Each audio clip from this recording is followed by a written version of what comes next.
Hello everyone, Mysore Pak ఎలా చేసుకోవాలో చూసేద్దాం రండి. ముందుగా ఈ కప్తో కప్ శనగపిండి తీసుకున్నామంటే ఆల్రెడీ జల్లించి పెట్టింది. దాన్ని ఒక గిన్నెలో వేసుకొని కొంచెం బేకింగ్ సోడా వేసుకొని అలా కలిపేసుకొని పక్కన పెట్టేసుకోవాలి.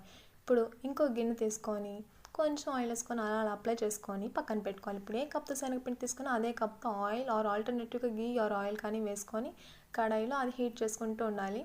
ఇంకో కడాయి పెట్టుకొని దాంట్లో అదే కప్తో 2 cups of sugar, 3/4 cup of water వేసుకొని కరిగిస్తూ పాకం రావాలన్నమాట. అదే తీగ పాకం రావాలి చూపిస్తున్నట్టుగా. అలా తీగ పాకం వచ్చిన తర్వాత మనం ముందుగా ఆల్రెడీ కలిపి పెట్టుకున్న పిండిని వేసుకొని లంప్స్ లేకుండా చూపిస్తున్న విధంగా అయితే కలిపేసుకోవాలి.